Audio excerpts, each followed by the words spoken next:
Good evening, happy Friday, and welcome to Last Call, where the libations flow and the laughs grow. Well, at least we hope they do. I've been told I get funnier the more I drink. Or maybe that's just my opinion of myself as the night goes on. Anyway, just to be on the safe side, I figured it couldn't hurt to bring back the clown prince of crime, Mistah J himself, Joker voice. So maybe safe side and couldn't hurt aren't the best setup. Ask Jason Todd. Oh, too soon? Anyway, it's good to have him back, and if you haven't already, subscribe to Joker Voice and all of the panelists linked in the description below, and let's get right to our DCU update and chit-chat. Top off your glasses and get comfortable. The Joker Mobile will peel out right after this.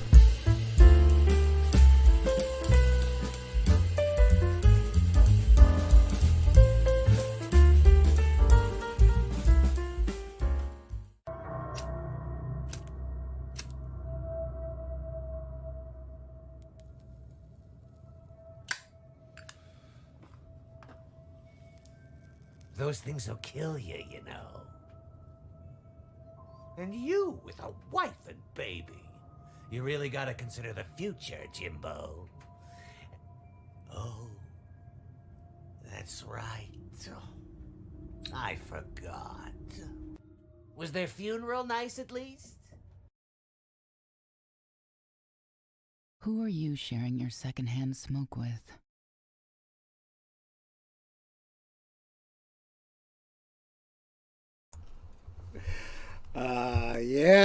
Yeah. So that's a clip that I made up, but it's using a clip from a video that I definitely recommend you check out if you are a fan at all of Batman and Batman on film.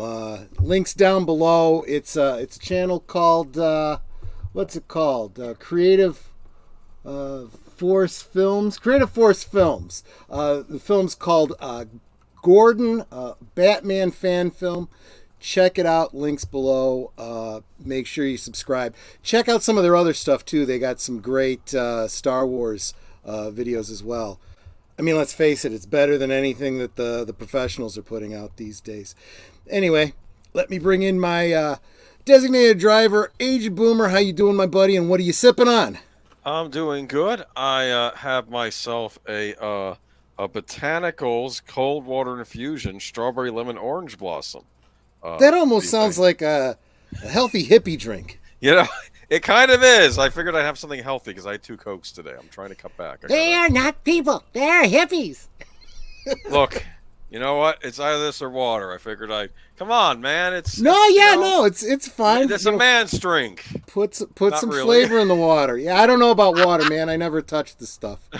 Although that's what Netter's sipping on right now. Am I right? Love you, sweetie. Love you too. What's wrong with water? I love There's water. nothing wrong with water, but you can have whatever you want. I mean, it reminds me of a line. That's true.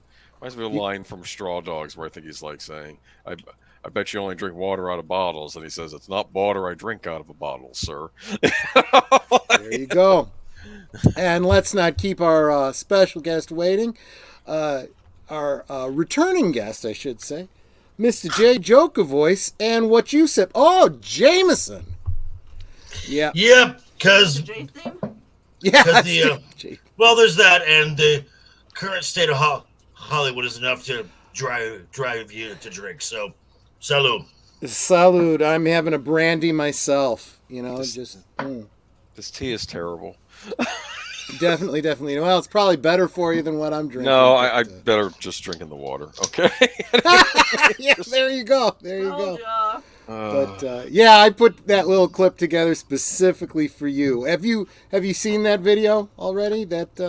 I have not. As a smoker, I tend to avoid anti-smoking ads. Well, I made it an anti-smoking ad. The video. Right. The footage is something else entirely. That's funny. I thought it worked well. No, it's fine. It's great. I like it. How are you guys? Real good. How about yourself? If I was any more amazing, I'd be illegal. Well, just wait. It just might be. You never know. Well, and you mentioned Jason Todd. I just, This is why we have This is you wrong. on, my friend. That's All the awesome. Jason Todd jokes. I'll tell You you. gotta Well, come I in. don't know. You know, back when it originally happened, I was actually cheering. I was one of the ones that voted for kill Jason Todd. I hated Jason Todd. And now Well- we have Damian Wayne. And I'm like, Jason Todd doesn't seem quite so bad anymore. Well, you know, I mean, and we'll get to there. That's You're working your way through the Robins, right? yeah. That's fair. All I remember about Jason Todd, I think I read some comic book with him in it, and Catwoman was coming on to Batman, and Batman was like, "Selena, not in front of the boy," you know, and it's like, it was like Yeah. an awkward moment, and like Batman made it worse, and like Jason Todd had a funny look on his face. Yeah. It's I dig it. But no, seriously though, Mr. J, you'd really like this video. I mean, there was a couple times watching it and listening, I'm like, I thought it was you. It's like, wow. Well, I don't want to brag. I just again, Definitely. again, James Gunn, for any of your animated projects going forward, since Mark Hamill's retired, call me. Absolutely. But, you know, they're definitely not listening to us, and we'll get into that tonight. I think James, to a degree, is. I think he is. Yeah, but I think his motivations are different than what we have been accrediting up until now, and we'll talk about that.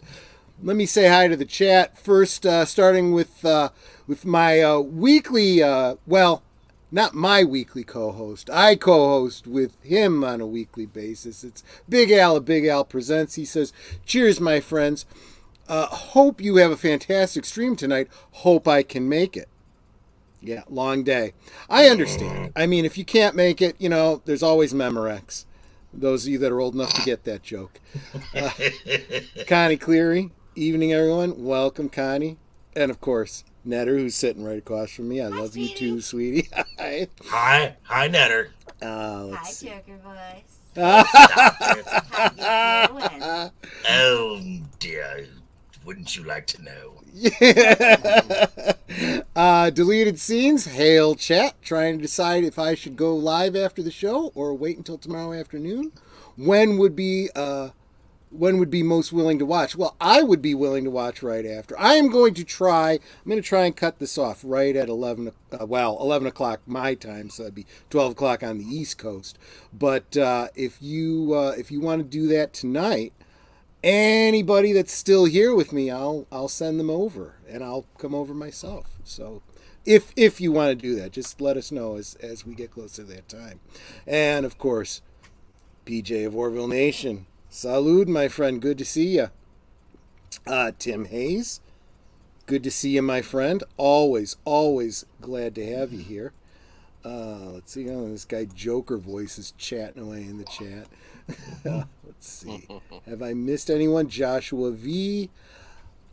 Good evening, guys. Evelyn Hampton, salud. I know I saw Matanui in here too. Yep. Hi, Matanui. I can't find your comment to bring it up, but I know you're just saying You hi. did it the easy way. Just look for all my hi sweeties. You can see everybody because I say hello to everyone. That's the way to do it too. Absolutely. There you go. Netter's not just a bouncer; she's a good greeter. But I've decided that. Well, how else do I check IDs? So it looks like Deleted Scenes has done a non-spoiler short review of Gordon. See, that's kind of funny because it is such a short video to begin with. But yes, it would be easy to spoil the video because it's got a heck of an ending. But it's a heck of a video. It is. I'm not going to say anything more about it. Mr. J, you got to check it out. You will love it. And the link is below, so definitely check that out. While I was there putting that little clip this morning, or the before clip there together, I also checked out their it's like a Boba Fett video called No Disintegrations. That was good. That was the Book of Boba Fett we should have gotten. Really. Only thing I didn't like was, and for considering all the other lore that they got correct, I mean, even things like they showed Bosk and Dengar's ships at the end, and it was taken from the EU, and I'm like, hey, spot on, paying attention to details. But then the disintegration portion where he disintegrates his prey, he uses something on his rocket pack here or whatever, the thing that shoots out the missiles in Gotcha. And it's like, the whistling birds. Yeah, the whistling birds. And I was like, I would have really liked to have seen the Gunn from the holiday special for the disintegrate. I thought that was so spot on. But let's face it, Disney hasn't gotten much right with Star Wars, but what they have gotten right, we should at least kind of credit exactly. Which if you saw the video this morning, oh dear God. Mm-hmm. Yeah, and we were talking back in the green room a little bit too about Disney and whatnot. Disney is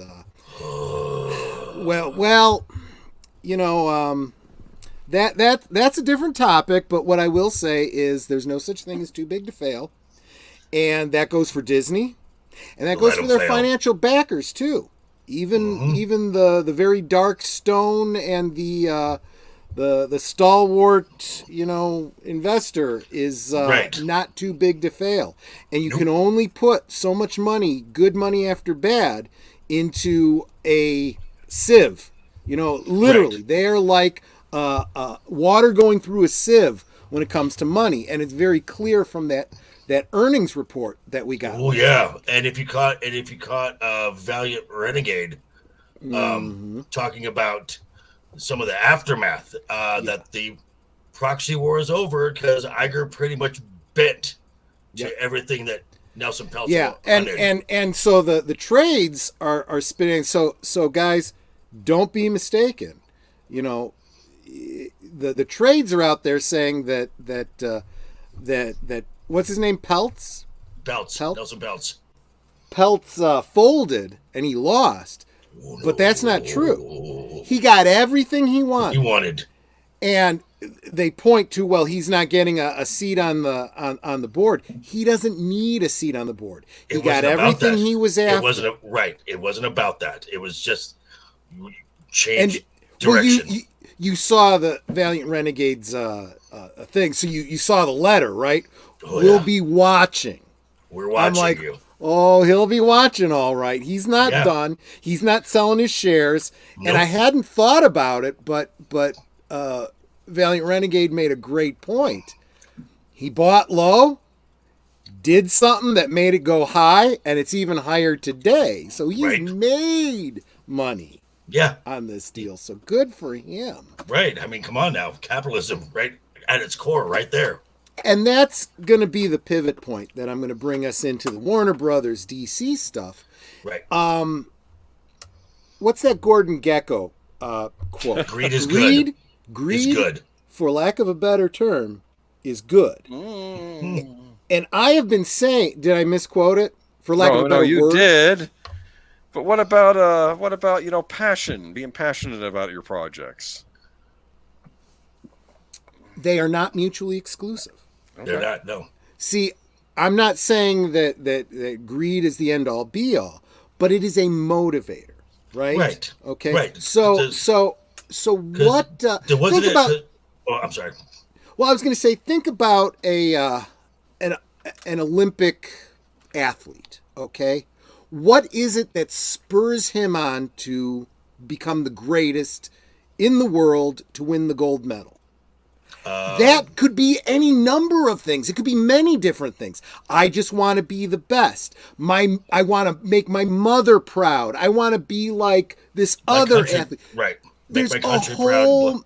It doesn't matter what gets you there. It's what motivates you. And then when they give a speech or whatever, I want to thank my mom. I want to thank God. I want to thank. Okay, these are all your motivating things. For the Olympics, the one thing it's not is greed. Because honestly, potentially. I don't know. There was up front, you don't make any money. Maybe if you win, you might get endorsements and stuff. But leading up to that, no.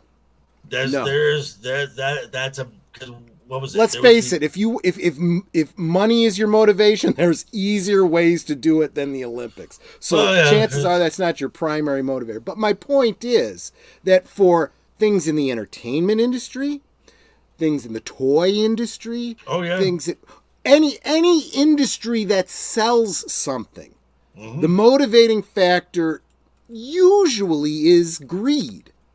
And I say that greed has a negative connotation, but let's face it, we all have day jobs, because YouTube ain't making us any money. So no, not yet. So, wasn't it Adam Smith who said the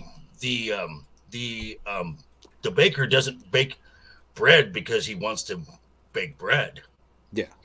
Because he wants a profit. Exactly. That's exactly right. Sure. I mean, you may choose your vocation, you may choose your industry based on your passions or what. Right. But what gets you going every day when you don't feel like it? It's that paycheck, Absolutely. And I have been saying this. Doomcock's been saying this. Valiant Renegade's been saying this. So many other people have been saying it. Mikey, money is a motivator. Absolutely, it is. If you want, and as fans, we don't care about the money. We care about the good product. We want the good movies. We want to enjoy ourselves. We want to be entertained. Well, guess what? Those two things go hand in hand. If they give us what we want, we give them what they want. They want money. They've got to give us the things, whether it's the toys or the movies or the whatever. And it does nobody any good to say you are all istophobes and bad for wanting this thing. Because what we say is, fuck you. Oh, I should have waited. Oh, no, we're past the 15-minute mark. We're okay. Question. Fuck you, and we close our billfolds. Exactly. Thank you. So is Disney hemorrhaging money? Yes. Yes. And it's because of the streaming, isn't it? They lost, what did they say, $3.5 billion? Last quarter, they lost $1.5 billion, and primarily from Disney Plus. Yes. They have added the ad tier now, and this past quarter was $1.1 billion lost because they are spending. I mean, with like Marvel and Lucasfilm, they are spending feature film style, but they're spending feature film style budgets for TV that's not bringing anything new. Yeah. And there's no new subscribers, so there's nothing drawing them in to bring more revenue. And what really is upsetting to not only the fans, but people that want them to succeed and want them to be profitable and understand simple, basic mathematics and economics, and that's we've already learned all these lessons in this industry, right? Tomorrow night over on Big Al Presents, we're going to be doing a watch party of, you can call it the movie or the pilot of Buck Rogers in the 25th Century, Gil Gerard.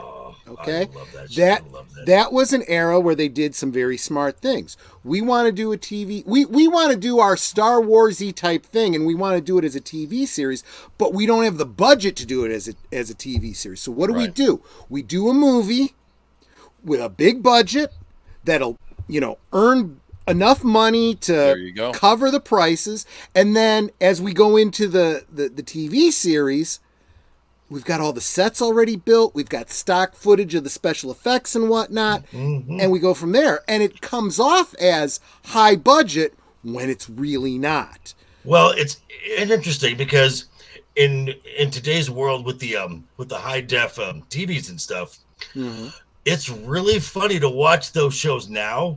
Yeah. Because when the automatic doors open up, you can see the string. That's just pulling open. Exactly. It's hilarious. You need to do a George Lucas and edit those out now, right? Oh God, heaven forbid! Heaven forbid! No, leave it in there. Leave it in. It's great. No, what they need to do is we need a special edition of the second season of Buck Rogers where they do where they dub in a sound alike of Mel Blanc for Tweaky, because that was just terrible. That was terrible. I think we need more Princess Ardala. That's what I'm just with saying. you on that one. I also think that if you're going to do a special edition, we need to CG the "See You Next Tuesday" cap off of Wilma in the first couple episodes. That was horrendous. That was that was like the beadwork on Deanna Troi in the second season. It was just oh God. But anyway, so yeah, that's my point. You got to be intelligent about this, and unfortunately, these streaming services have been spending money like drunken sailors. No offense to sailors that drink, okay? Because no. I have absolute respect for you. But so yeah, that probably was unfair to drunken sailors. But, right. I mean, but as far as these streaming services go, I mean, their heyday was created because of a certain unspecified virus of unknown origins, and people got locked in their home. They had nothing to do, so they had this boom, and they were expecting that to sustain. Yeah, and that's the other thing. You've got to be intelligent and understand the market. You have to know why it's doing well and know when it's going to stop doing well. You got to plan ahead. Real quick, I want to say hi to some people that have joined us. Want to say hi to Jason Fox from 540 Studios. How you doing, my friend?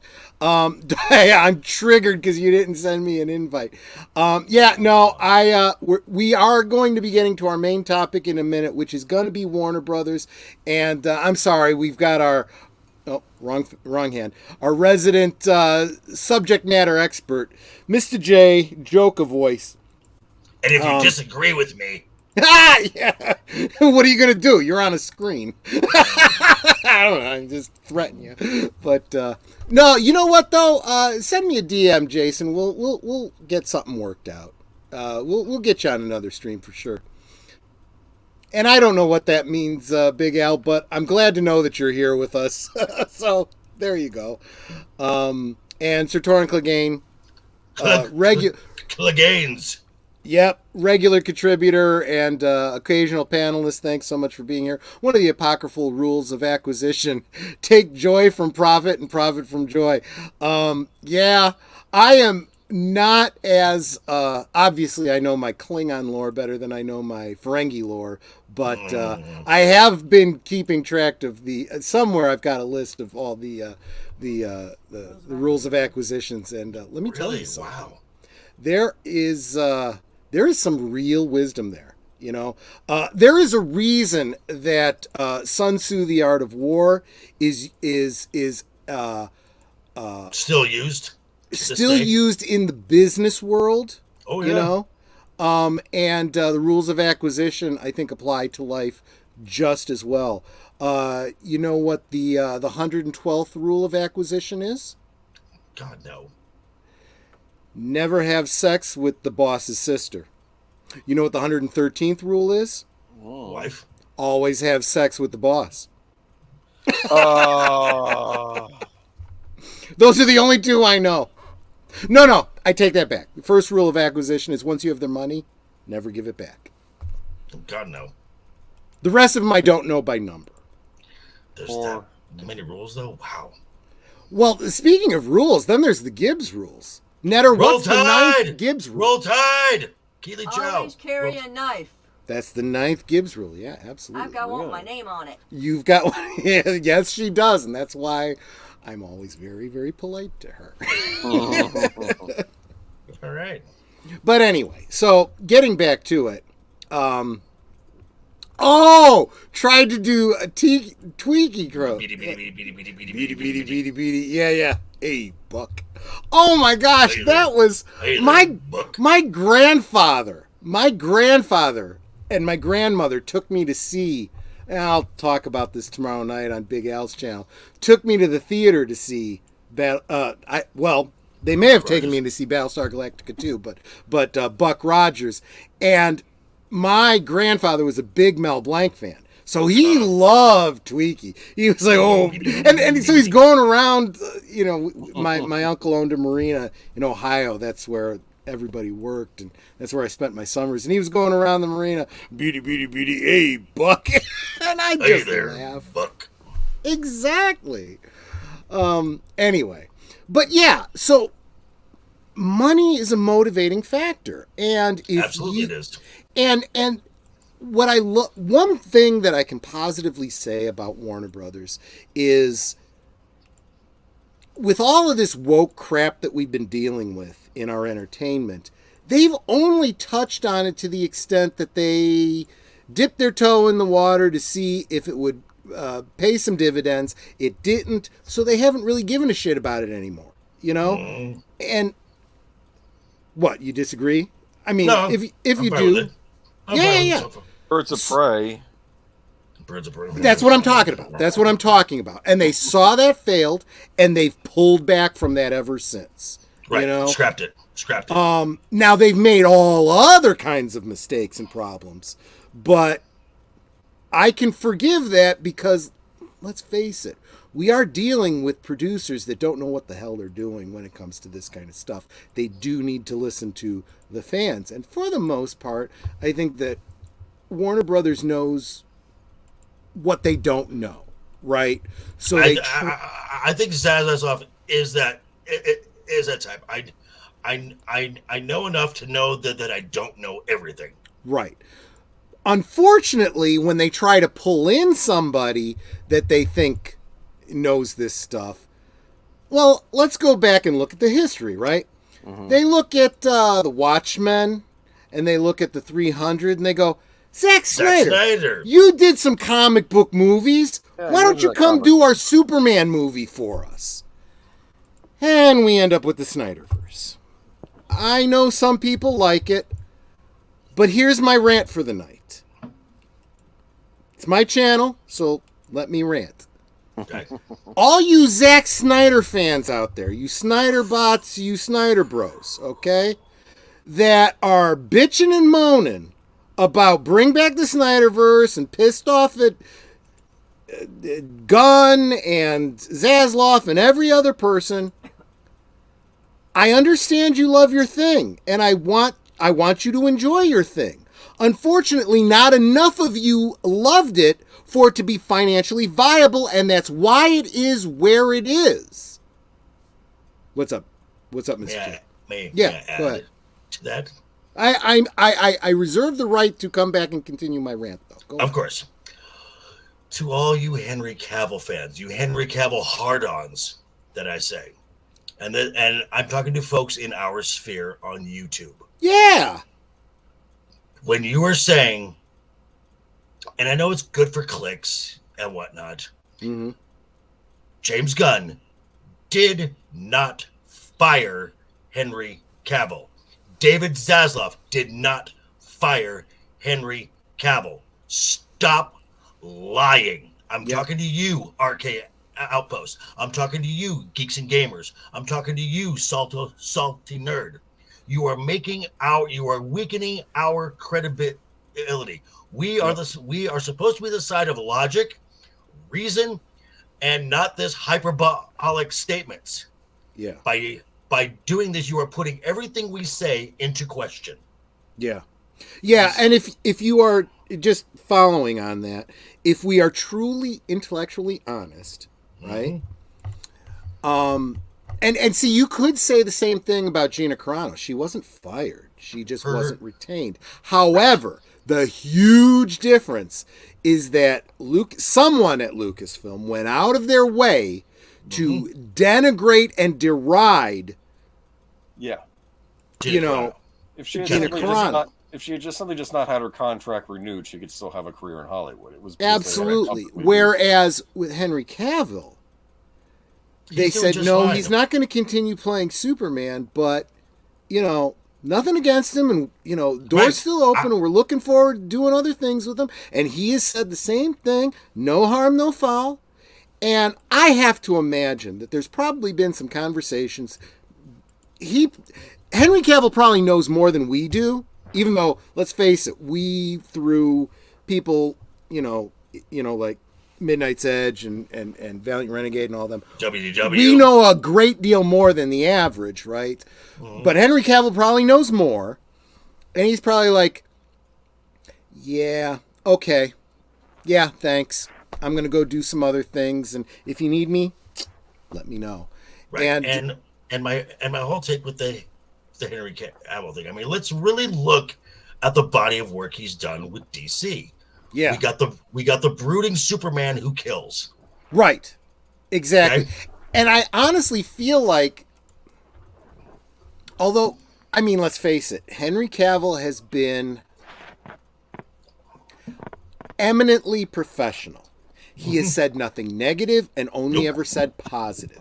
Right. But my gut instinct tells me that there's a lot of things about the Superman he played that he didn't really care for. He probably was like, right. And James Gunn even said, I like Henry. I've never had a problem with Henry. And he's been dicked around by lots of people from the former regime of this company, meaning the Warner Brothers. yeah. And he's not wrong. And for James Gunn to basically call out the company that signs his checks now. Yeah. Yeah. That's a bold move. Some of those people are still there, right? No. Emmerich's gone, Hamada's gone, Sarnoff's gone, all the ones who those people. Well, they're gone. Yeah. But so again, I want to point everyone to the description of this video. I've got, in addition to that Gordon video that I've linked, I also have a WDW Pro video linked and a Midnight's Edge live stream. Sometime tomorrow. I gotta pee. I'll be right back. Yeah, go ahead. Go ahead. Thanks for sharing. But I highly, highly recommend you guys check those out because they kind of cover a lot of the stuff that we're going to be kind of covering here. He sends a private message and then he says it on the stream. Thanks, Joker Voice, for letting us know where you're going, what you're going to do. Reminds me of a line from Scott Pilgrim versus the World.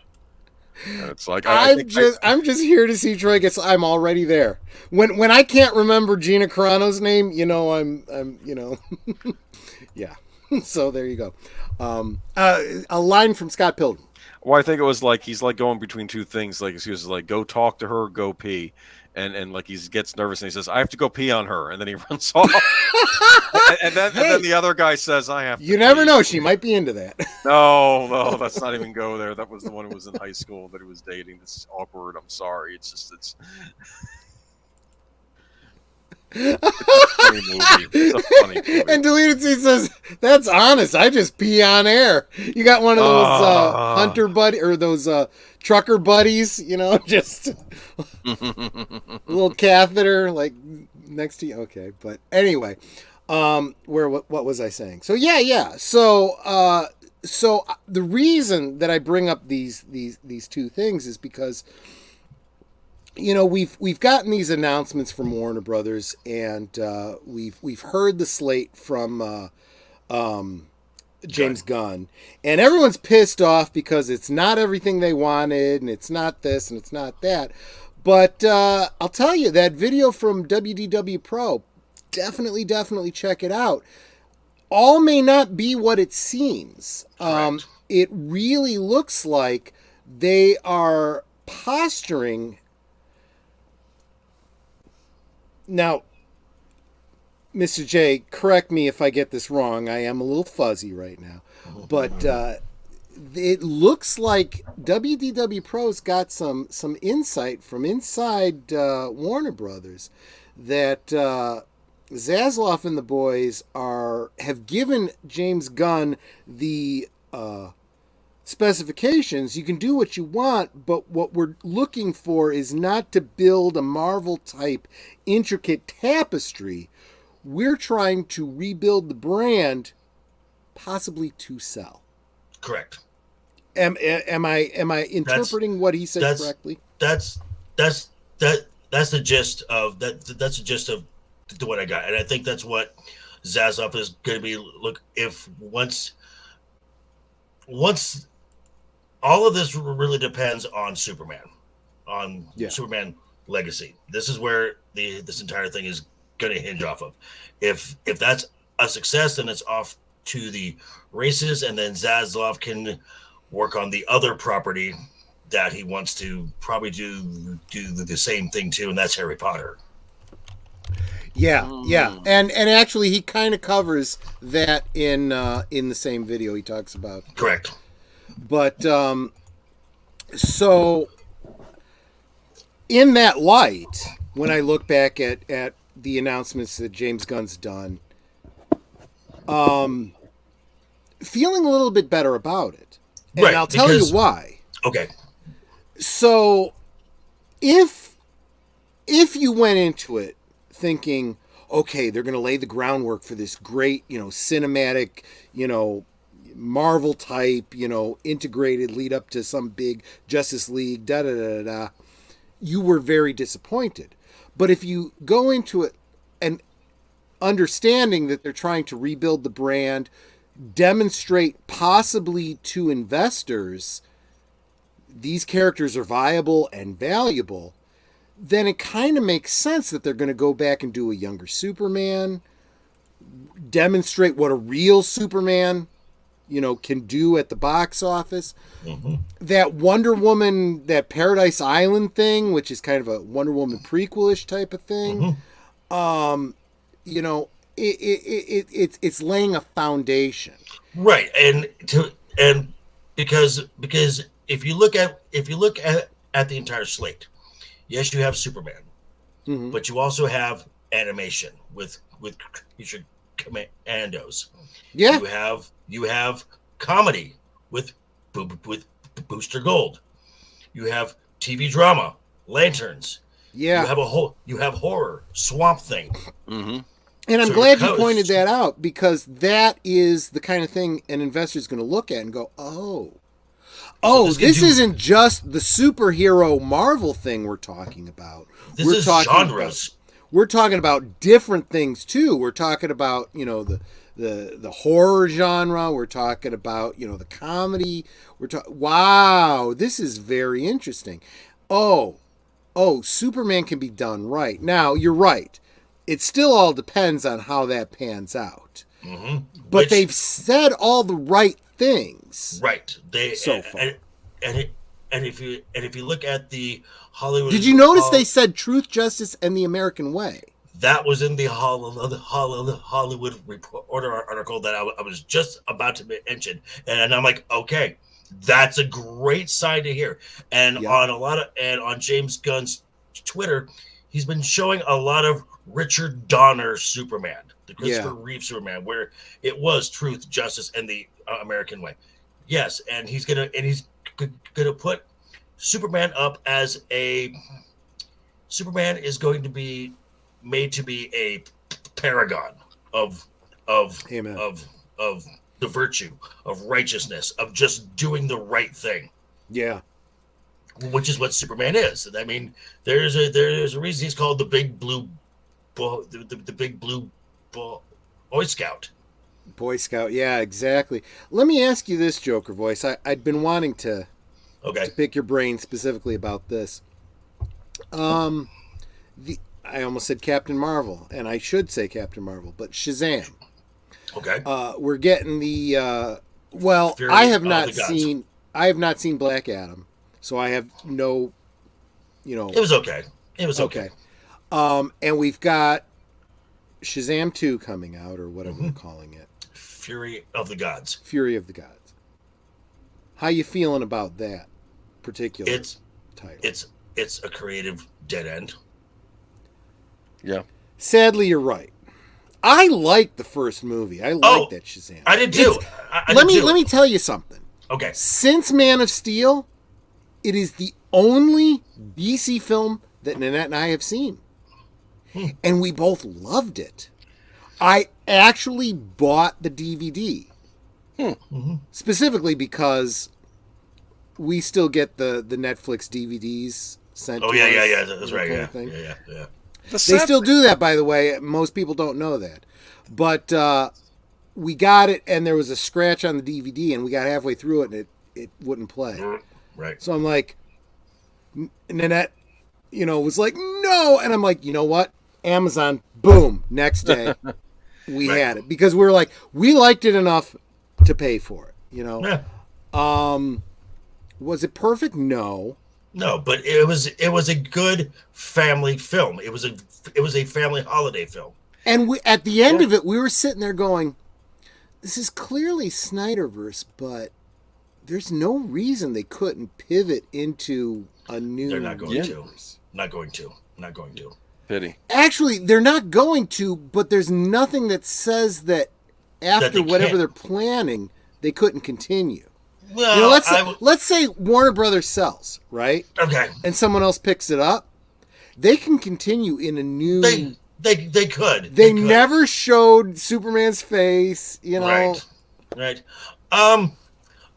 I think this is just my thought on this. And as much as I loved Zach Levi, I thought he was great. If I'm James Gunn, or if I'm any possible investor, I want to see what James Gunn has done first.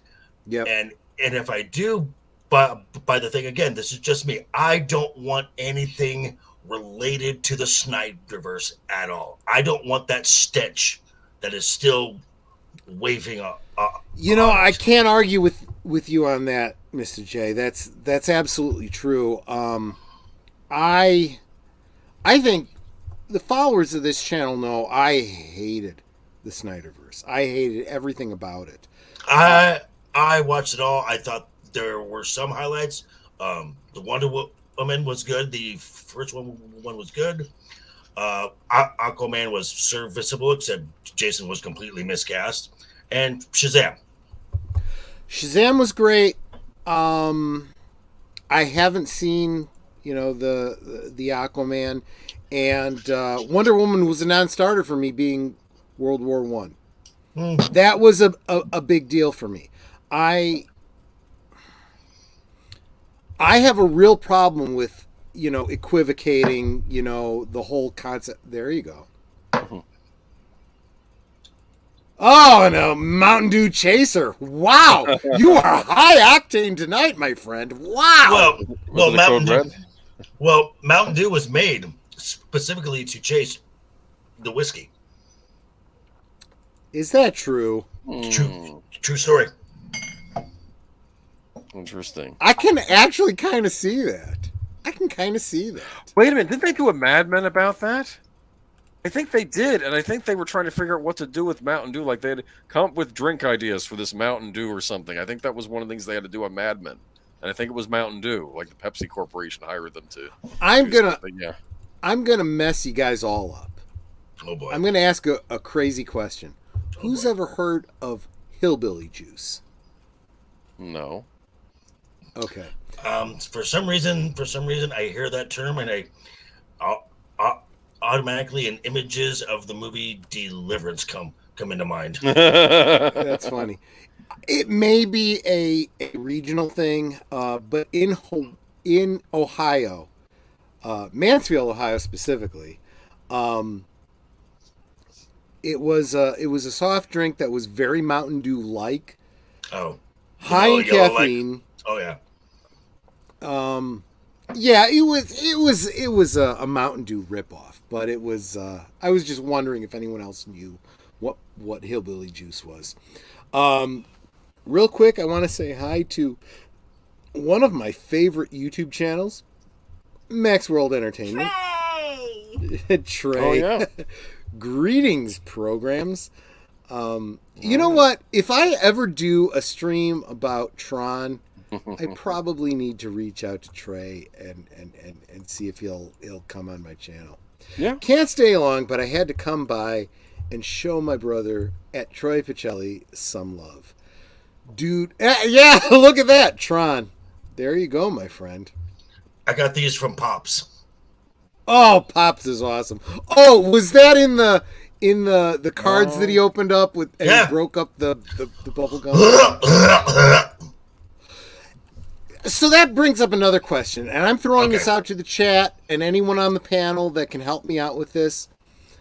I would like to find the kind of bubble gum that they put into those packs of collector's cards. You mean the really hard bubble gum in the sticks? Yeah. Yeah. Oh, Yeah. God, it's I know it's terrible, but I loved it, and I'd love to find it. If you could You had to work at If it. you didn't come to your source first, I can find out just about anything. go for it, sweetie. I you're wouldn't be- you're in the chat too, so I mean, Do you think somebody still manufactures that kind of gum and just sells no.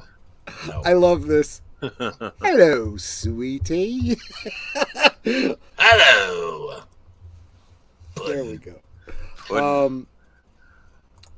Oh, William Jackson. Great evening at Netters Network. Oh, thank you so much for encouraging my wife. She is awesome. Saying hi to everybody in the chat.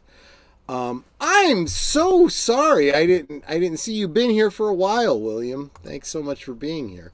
Once I start to get a little bit fuzzy, I'm kind of focused on the chat, and the chat with the panel, and I kind of miss what's going on. So I wanted to say, as far as this slate goes, Yes. I mean, for one, I think and going on what James Gunn said about the 4 holdover from the Snyder films. Yes. And I've had to answer questions of folks who are like, well, why was he saying that these films are great? And I'm like, he's going to say they're good. He's going to say they're good. They haven't been released yet. You're not going to badmouth a product because you know these are all dead ends. You know they're not going to make a lot of money, so recoup as much as you can. Yeah. And then just the slate going forward, I have 2 major red flags, 2 major ones, which Go for it. Which Brave and the Bold, the Batman Brave and the Bold. Refresh my memory on that one. Damian Wayne. Oh fuck. Okay, so for fuck's sake, yeah. Go ahead. For one, I hate Damian Wayne. I can't stand him. We were talking about that in the green room. Yeah. Right. And so this is possibly the biggest mistake that James Gunn is going to make, because you're making the same mistake that Marvel made by jumping to, because as Marvel jumped from like the Bronze Age of comics into the all different Marvel storylines, James Gunn is bypassing Dick Grayson, Jason Todd, Tim Drake, Stephanie Brown. I mean, he's bypassing a lot of Robins to get to Damian. Given what we've recently found out, though, it definitely sounds like... It sounds to me like instead of thinking of it as a well thought out plan to a future shared universe, it sounds like a charcuterie board of stories more.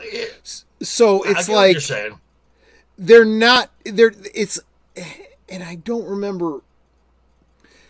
Check out the videos that I've linked below. I don't remember which one it was that I'm currently citing, but one of them, probably the Midnight's Edge one, was talking about the fact that apparently, I don't know, maybe it was WDW Pro, who it looks like James Gunn is not concerned about continuity or canon or even the order of story so much as throwing things out haphazardly and saying, hey, look at all of this that we got. You might want to invest in this, investors. Okay, now with taking into that concept, okay, maybe, but you're basically taking a Batman that you've already got a established Nightwing, an established Red Hood, without telling the story. That bothers me. That's the same thing that we've gotten with and I've said this many, many times, the cart before the horse concept that we got with the Suicide Squad. Nobody gives a flying fuck about a bunch of villains being pulled in and made into anti-heroes when we didn't see them as villains in the superhero stories that would set them up. Yeah, I mean, there is that. There is that. Sir Torin is saying, honestly, I've never understood everyone's distaste for Damian. Okay. Damian, look, okay. Wait a minute. Before we get into it, though, Sir Torin, chances are we probably need to have a stream where you and I sit down and talk about this because I'm having a hard time understanding why you like Damian. But go ahead, Mr. J. Script Doctor said it best. Damian Wayne is a homicidal Wesley Crusher. Holy fuck. I missed that, but that's a great way of putting it. Yeah. Yes. Absolutely. Damian Wayne is an anti-hero trying to be molded by a hero. Right. And he doesn't work. Well, he was raised to be a villain because he was raised by Ra's al Ghul. He is the son of Talia al Ghul. And he's been programmed from like birth to like the age of 10 when Talia brings him to Bruce. And now you've got to, so Bruce is trying to deprogram 10 years of extensive training. I mean, he has trained alongside Deathstroke. He's trained alongside Lady Shiva. He's trained alongside Cheshire. I mean, these are all stone cold assassins. Yeah, and this is the problem. When the fans of a genre know more about the genre than the writers, we have a problem. And that is what we see with all of our favorite film franchises. We see it with DC, we see it with Star Trek, we see it with Star Wars, we see it with everything. And they get pissed off. They get pissed off because the fans call them out on their bullshit. And it's like, look, toxic fuck fandom. you. You don't know what the fuck you're writing. Now, my only caveat. Wait a minute, okay. Mr. J. Age of Boomer, what were you going to say? We're just saying, they say toxic fandom. Toxic fandom. Yeah, no, exactly. Go ahead, Mr. J. So, my only caveat. You notice how I slip into a New York accent when I say Mr. J? A little bit. Mr. J? A little bit. A little bit. So, Just a little. oh, Netter, you're so adorable. She is. She keeps that New York accent, that Harley thing. So, Well, I'm married to an Italian, so what do you expect? Hey, there you go. So I'm not saying nothing because I'm going to get myself in trouble. My one caveat to this is something that James Gunn said, and that goes back to Superman. Superman is the only project announced that has a date. Yeah, Superman is the priority, number one, as far as that is something I super appreciate. As far as the new DCU, so everything that was talked about. I'm sorry. Retro Plastic comes in here with that. I lose it. Thank you. I like it. Thank you so much. I like it. So everything prior that was announced to Superman Legacy is already in the works. It's either in the works or it's already in the can and it's ready to go. So Superman is where everything starts from. So basically everything past that was announced with Superman Legacy, kind of fluid. I mean, if there's enough backlash, yeah, they may say, yeah, we Brave and the Bold, Damian Wayne. This is where we wanted to start. You know what? We're kind of listening to the fans, and then the fans are like, no, no, no, no, no, and they might be like, okay, let's bring it back to Dick Grayson, or at least Jason Todd. Yeah, no, you're right. We need a good if Batman Forever is our, only Dick Grayson Robin, that's a problem. Which he wasn't even that. He was more Nightwing. He was. He was Robin for like a hot minute, and then he became Nightwing. You're absolutely right. Well, we also had the Robin in Dark Knight Rises. Remember, it was. Oh God, no. Where he didn't put on the suit and didn't call himself screw Robin that bullshit. That bullshit. Real quick, as long as Michael's here, I real quick want to say, Michael, got to get you back on the channel.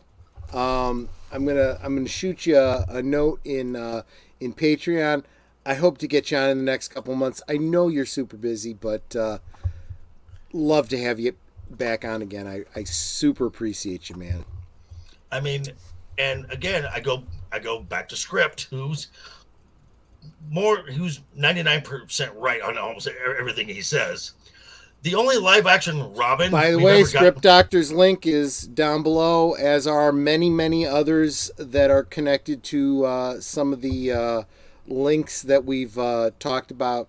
Check them out by all means. I mean, the only real true live action Robin we've gotten is Burt Ward. Yeah. That was the true and pure Dick Grayson, right? And look, right, other than, and this is unfair to kind of be dismissive of the animated universe that DC has done, but other than that, we really haven't gotten a good Robin. We haven't gotten a good Dick Grayson on film. No. And that is sad. And why is that? I am going to go out on a limb and say it's because the writers don't know how to write for Dick Grayson. They know how to write for Batman. They don't know how to pull Robin in. They don't understand Robin and what his purpose is. I think a decent Dick Grayson, but as Nightwing, was in Titans. Yeah. And unfortunately, because of the fuck Batman line, I never even watched the damn show. I thought you were talking about Teen Titans. I forgot there was a live action Titan. I actually, because if you know Dick's full story, that made perfect sense. Made absolute perfect sense. Because, yeah. But I want to now. A thing that I think is going to be hilarious. Booster Gold, I think, would be amazing.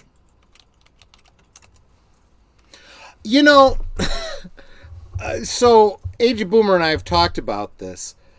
I really feel like, and unfortunately, we won't see this unless we get past whatever, sale or not sale thing of DC Warner Brothers, actually happens. That's not even supposed to be like, that's like, because James Gunn has like an 8 to 10 year plan. And right. From what I understood, this selling theory is not for like another 6 years down the road. So it's to build, like you said, it's to build back up the brand. So yeah. I think everything that Gunn has slated for Gods and the Monsters, for the most part, we will see most of it. So we're going to see at least a season 1 of these TV shows, and we're going to see. Do you agree with me that if there's a sale, actually whether or not there's a sale, what James Gunn is doing right now is creating a foundation to build. Yeah, absolutely. There you go. I dig that. And so I think some of the show ideas are just brilliant. I mean, the Booster Gold. Hello, can we? I mean, who has? I mean, we know that James Gunn can work a lovable loser storyline, right? Because he's done it with Star-Lord. I mean, yeah. Can you say Chris Pratt? I know, right? And let me just say this: at this point, if you're going to do another Justice League, I'm fine with doing a Justice League International. Yeah, and that seems totally within James Gunn's wheelhouse. That is his kind of thing. I want to see Martian Manhunter and Oreos and Guy Gardner and Booster Gold and, the whole shindig. Absolutely. It should be humorous. It should be kind of off the wall, and it should also involve Wonder Woman, Superman, and Batman going, yeah, we're done with this. You guys got your own thing going. Go for it. Yeah, just you guys are good. We're gonna go bye. Call us if you need us. And the one thing that I'm actually very excited about, that the minute I heard it, I'm like, oh, sign me up. Right? Is Swamp Thing.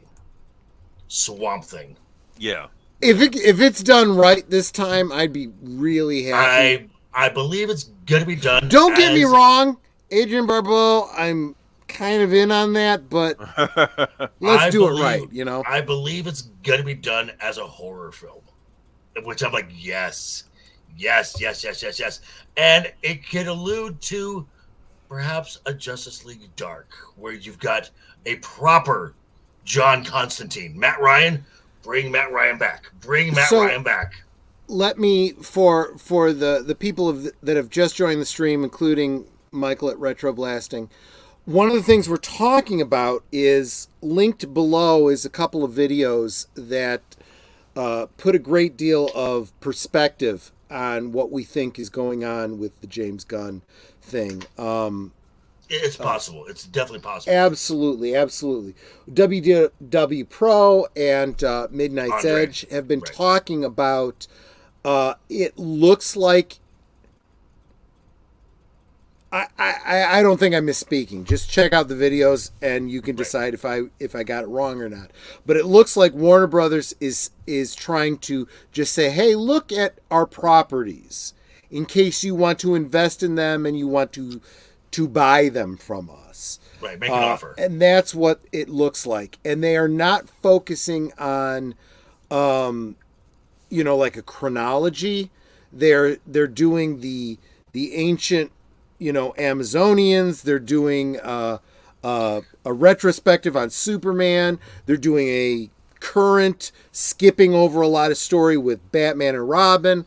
So yes, that's true what you're saying, Michael, but I don't think they're ignoring it. I think they're putting together, I called it a charcuterie board for investors is what they're doing. Also, my other big red flag is Supergirl. Actually, I like this idea. What? We should subvert expectations and relaunch DCU with Ambush Bug. Ambush Bug, okay. So this is a deep cut. Not everyone in my chat might know who Ambush Bug is. I know who he is, and I'll tell you how I know him in a minute. Go ahead. The finale of Batman the Brave and the Bold, when Batmite is actively trying to destroy Batman. The series Batman the Brave and the Bold. Batmite. Yeah, because he's tired of the silly Batman show. He wants a serious Batman show, so he's trying to be. And in it, trying to stop him is Ambush Bug. Ambush Bug shows up on the final episode of Batman the Brave. So from a comic book standpoint, Ambush Bug is basically to DC what Deadpool is to Marvel. That's the best example I could come up with. But instead of being this cool, like assassin type character, he's a goofy ass weirdo in a costume. That's all I can say about Ambush Bug. Which Deadpool is actually a ripoff of Deathstroke. Yes, he is. That is a whole other topic. We Is it like probably how the shouldn't Teenage even Ninja Turtles were try to cover making fun tonight. of Daredevil? Absolutely. So it's in that same vein, yeah. Slade Wilson, Wade Wilson, stop it. Stop it. It's That's exactly what it is. Very, very, very clever. Unfortunately, or fortunately, depending on how you look at Slade Wilson, doesn't have the regenerative powers, and I'll tell you this: Nanette and I met George Perez in Metropolis, Illinois, at one of the Superman celebrations, and we asked him for a little sketch. We didn't just want an autograph; we wanted a sketch. He says, "Okay, what character would you like me to sketch?" I said, "I want a George Perez original, so I want Jericho." Jericho is Slade Wilson's son. Yes. And for those of you that I can't imagine there's anyone in my chat who actually is, but for those of you looking for woke content, Jericho was a gay character, so there you go. Woke. The token woke. And John Constantine is bi. Oh, I didn't know that. Yep. I had no idea. That was, and that's not something that was added in later. That is straight from Alan Moore. That doesn't surprise me. I mean, that was Alan Moore's writing style to begin with. I mean, it's realistic. I mean, whatever. Who cares? Right. You Right. create a new character, you can do whatever you want with them, and everyone's fine with it, right? But the best part about John Constantine is he doesn't talk Dolomite, the Gotham Tornado. I would pay to see that over the crap that they're making right now. Yeah, that's right. Absolutely right.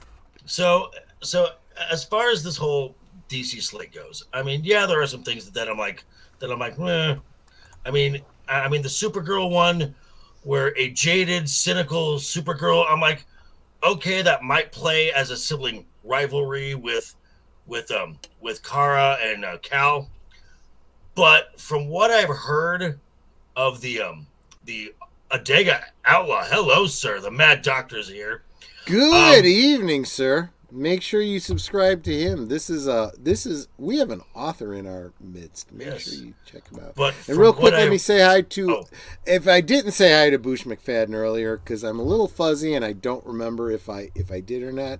Is Batmite from the same realm as Mr. Mixelplick? Not that I know of.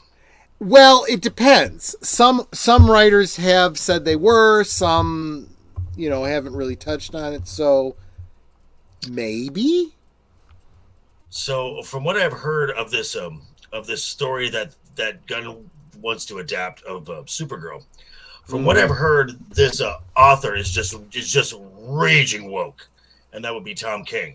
Tom King is more than woke. Tom King is he's a clusterfuck. There's no other way to say it. He's a fucking clusterfuck. He's ex-CIA. That in and of itself should say a whole fucking lot. But he's got some serious problems that he tries to work out in his writing, and he should not be doing it working for DC Comics. Okay. You want to do your own fan fiction bullshit writing? Go for it. Work your shit out. Work it out with your analyst. I don't give a shit. But stay the fuck away from licensed franchises. Or just have him write Waller. Okay, you got a good point there, yeah. I'm just Maybe saying. put him in charge of Suicide Squad. That's fine. Retro. I have two big reasons for a Power Girl. Yeah. Yeah. I like that. Her amazing hair and her multiverse possibilities, you perverts. But the fact that you're calling us perverts knows you knew where we were going to go with that. Oh, yeah. So you front-loaded that, Michael. And boosh. I have 2 reasons. Bazungas. Left bazonga and right bazonga. Yes.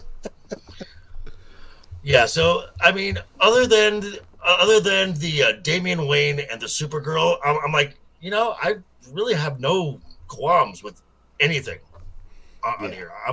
I'm fine with the entire thing. Actually, if the animation looks the same as that still shot we got for Creature Commandos, sign me up. That looked beautiful. Yeah, I don't know. Amazing. I don't know how many people in the chat know about Creature Commandos. They're like a Suicide Squad. They're kind of like Suicide Squad, except think the Universal monsters. Right? Those kinds of things. Because let's face it, they're public domain and anybody can use them. Right.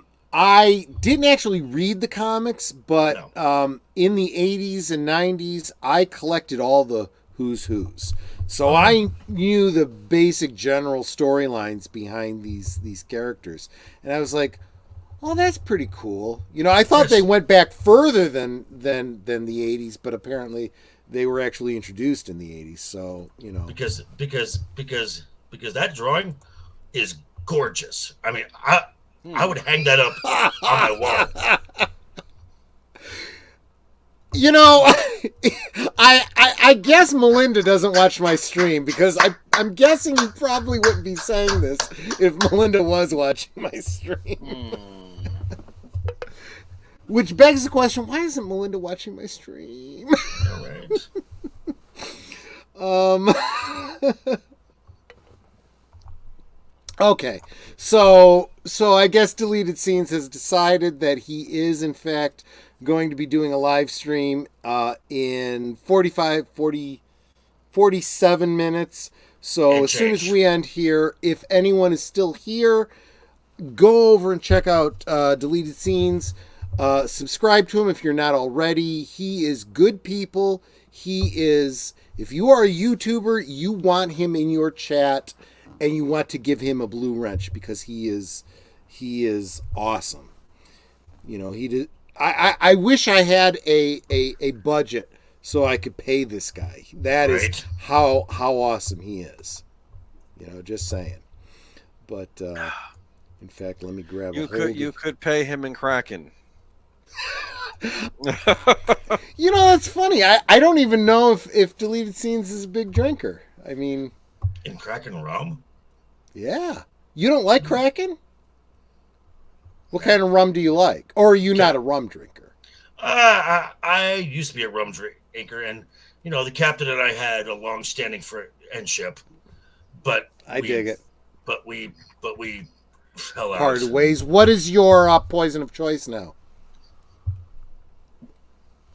Jameson. Okay, fair enough. Which this is. There are days when it's going down real nice and real nice and real nice, and there are other days where it's like it is the bane of my existence, and it just goes. I hear you. I hear you. So, I have not yet met a liquor that I didn't like, but I have my favorites among each type, and when it comes to rum, I think my chat pretty much knows that that Kraken is my favorite. I mean.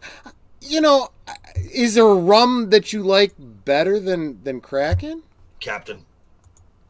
Really? Oh, I like Captain. Yeah, it's smooth. It's easy. I mean, I guess I understand that. I mean, but I don't know. I like the sweetness of Kraken, and I don't know. Release the Kraken. Release the Kraken. The Kraken!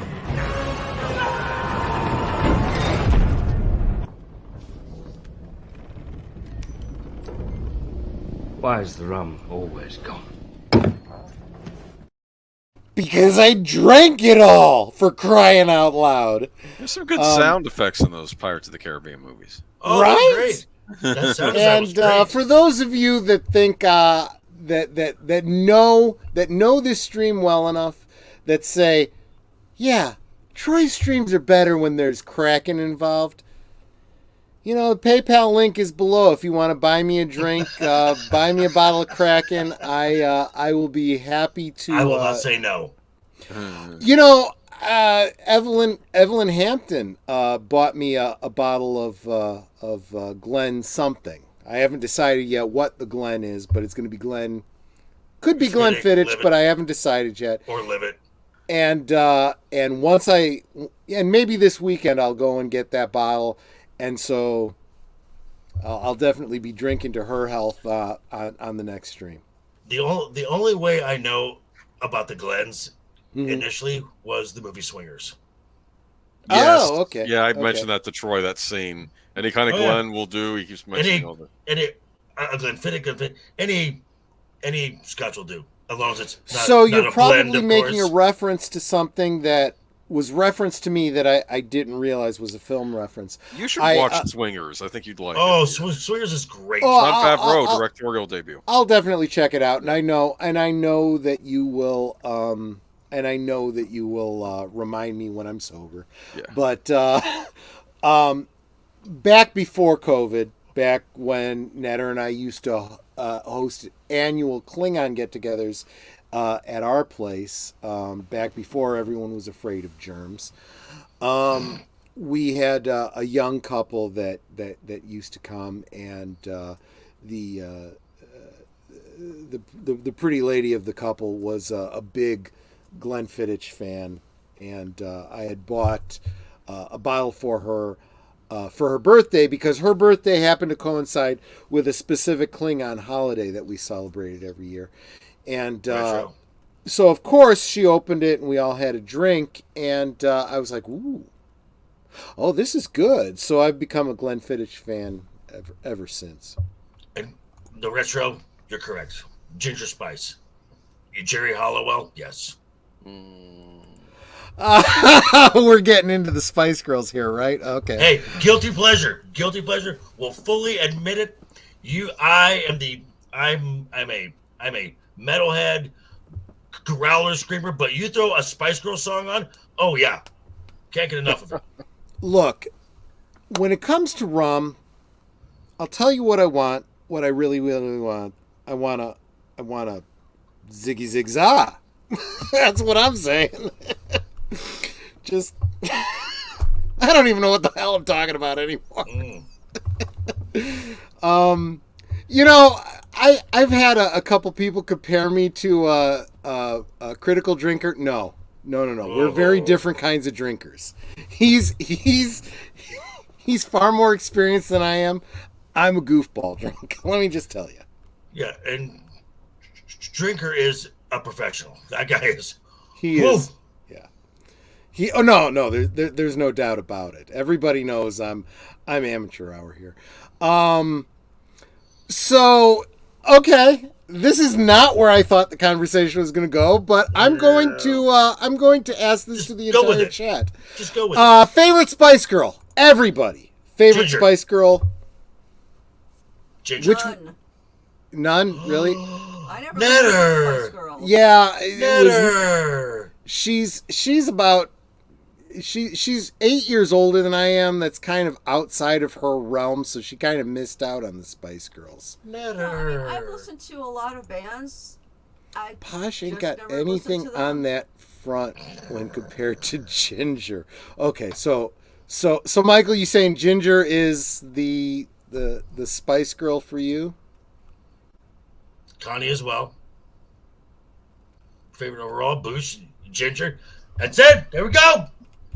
Ginger, baby. Guys, I think they're all pretty awesome, but if I had to choose a favorite, Baby Say, Spice. baby. Oh, Yeah. how did I know? How did Because I know? I have a type, the blondes, you know. I mean, the little cute little blonde. cutesy blondes. I got one sitting right across from me. What am I going to do, you know? I'm just saying. Just Oh, which By the way, just to let everyone know, in a mere 15 days, I will be turning 52. I'm just saying. Wow, I did not know you were like within a year of me, man. Holy crap. You look good, man. Yeah. Never again, thank you. Imagine if you didn't smoke, you'd look like you were 12. Oh. Smoke, drink, tattoos. It's just name a vice, and You got tattoos? I've got like 30 tattoos. Any that you can show? Oh, there you go. There you go. Okay. So it says No joke. No joke. I've got Green Lantern, Oh, nice. the Thundercats. Yeah. I got the Sith, Nice. Death Eater. Cool. Got the Crow. Oh, yes. Oh, yeah. Good. I have a TARDIS. Ah! I have a Dalek. Spawn. Yes. A Joker playing card. Yep. I like the symbol from Iron Fist, so I got that. Right Sure. Yeah. That's a few. Good. I was kind of concerned you were going to pull your pants down. You should No. be so lucky. Yeah, no, I don't want to see welcome aboard or whatever. You know, You don't want to see the moon over Parma? Moon over Parma. Don't want to see that tattoo. No, thank you. You mean you don't want to see the exit only tattoo? Yeah, exactly. That's exactly right. Yeah, no, that would be the tramp stamp. Exit only. Exactly. Welcome, Gorilla Random Thoughts. Thanks for being here. Okay, so we're getting some critiques here. We got Sith hot, Crow hot, the Doc rep, good man, love the Joker, some good looking ink, bro. Good. You're welcome. Well, thank you. Thank you. This stream is now demonetized as he is living. I'm nobody. I don't know that I will ever be monetized. I'm still hovering around 500 some crap. No. Yeah. Thanks, Michael, for the thought, but I'm not that kind of YouTuber. I don't know that I'll ever be monetized. But links in the description if anyone ever wants to buy me a drink, because that's the only way I'm going to make any money out of this ever. Oh, and Evelyn says she loves the Dalek tattoo. Thank you. It is for the Daleks. Imprintinate. Yeah, absolutely. Imprintinate. Yes. I don't know. I just made up a word. Exterminate. Well, all words are made. Terry Nation would be happy with it, I'm sure. Terry Nation. Good old Terry Nation. I know, right? I was just talking with somebody tonight about Blake 7. I was actually, before this stream, I was online playing Star Trek Online, and my Federation character is Raj Blake, and he flies a ship that looks like the Liberator. It's a Tholian ship, but it looks like the Liberator. And somebody in a pickup game that I was playing said, you better do this match well, or I'm gonna report you to Servalan. And I'm like, oh, it's awesome that I found somebody who gets what. Do you even know what Blake 7 is, Joker voice? No, okay, never mind. It's a British thing. You should look into it, though, because I think you would really like it. All the episodes are out there on YouTube. Look up Blake 7. You'll thank me later. It's got that kind of low-budget, old Doctor Who type of feel, but the writing is awesome. It's highly quotable, and if you were at all a Firefly fan, oh yeah, Firefly was hugely inspired by Blake 7. Okay. So I would highly recommend it. I want to know amongst you two guys here, is there anything from the Gods and Monsters slate that you're excited about, and what is your red flag? Oh, You first, Boomer. Okay, excited about I think Superman, actually, if they do it right, I think that could be I just want to see a good Superman movie on the big screen, and Right. that could be it. As far as and it sounds like they at least understand, yeah, he's our big hero. We're going to start with him. The red flag I have is actually what are they called again? The not the Elite, the Authority. The Authority. Oh, Oh, yeah. I don't know about I having forgot those. about that. Damn I don't it. know about having them in a regular DC universe. I Okay, don't see how they could be portrayed as anything but villains. So I don't know So- how that's going to So, correct me if I'm wrong, but the Authority was basically kind of turned into. They were kind of used as the inspiration for the Elite in the animated film. Yeah. So they're superheroes or they're superpowered people who are convinced that the world is broken and they will do whatever is necessary in their mind to fix it. So it's superheroes with an ends justify the means Right. complex. Yeah. And unfortunately, this is Now this would now okay. now after the announcement from WDW Pro and whatnot, I and Midnight's Edge, I kind of get why this Authority thing is coming up. Prior to this, I was exactly on the same page as you, Aged Boomer, but it sounds more like this is Warner Brothers trying to say, hey, look, we have more than just the DC characters you think of. We also have Wildstorm. We also have Vertigo. We also have all these kinds. That's why we're getting the Authority. That's why we're getting Swamp Thing. It's why we're getting. Now here's my issue is just. Okay. I'm sorry. I'm just gonna say one thing real quick. I'm sorry. Okay. I just want to say one thing. If this was its own movie, or even if its own separate universe in the DC, I wouldn't have a problem with it. It's the fact that they're integrated. Yeah. That's my issue.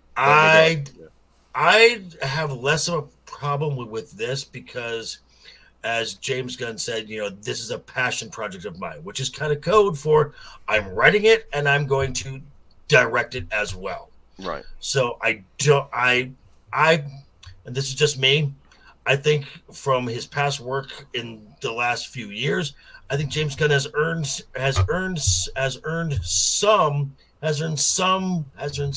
benefit of the doubt that I can trust him. Here's another layer that I'll put on this. I believe that in recent years, post 52, I think they've integrated the Wildstorm stories into the mainline DC canon. Correct me if I'm wrong, somebody in the chat or whatever. Not a big. I think that's what's happened. I'm not digging it, but I kind of understand it, and I don't know. But again, like I said, think of this current slate, this As a sampler platter. Yeah, as the charcuterie board or whatever you want to call it. Them saying, hey, look at all we got. Don't you want to invest in us so that we can go forward with a bigger budget? I think that's what is actually happening here. Mm-hmm. So at this point, I am willing to give this much benefit of the doubt and say, I'll wait and see what actually comes of it before I shit all over it. Right. And please, folks, do not think that I'm some James Gunn show. I mean, if you've watched my channel at all, if something is bad, I don't care who it is. I will rip it apart. Yeah. I mean, considering your character of choice is an insane I'm not insane. I'm misunderstood. Yeah, misunderstood psychopath. You are in fact quite perspicacious. I am pathologically sane. Yeah. Actually, that was what was it? Was it Arkham Asylum? The comic, the graphic novel. That was a great concept where they said that the doctor that was working with Joker said. This was where they established this whole concept that Joker seems to reestablish himself almost on a daily basis. So on one day he could be a goofy Joker, and on another day he could be a homicidal maniac. But and that's where we get this whole concept of, I prefer my history to be multiple choice. Yep. Oh yeah, there you go. The Killing Joke. But if you haven't read Arkham Asylum, that was brilliant. The doctor, and I think she only appeared in that one graphic novel. She described Joker as not fitting any of the molds of psychology as we understand mental disorders, and exactly as you said, he may actually be, ultimately sane. He may be on a sanity level above normal, kind of a thing. Hard to wrap your mind around until you start considering it from the point of view of the writers of comics looking at someone who might actually be aware of his role in a comic book, a la, like Deadpool type of thing. Well, aware of it too, the fact that they go just up to the fourth wall break, but don't do it.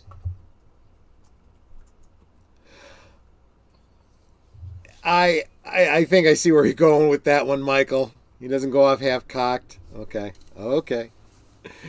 But yeah, I think that we should take every film that was suggested as being part of the upcoming slate from Warner Brothers as its own plate.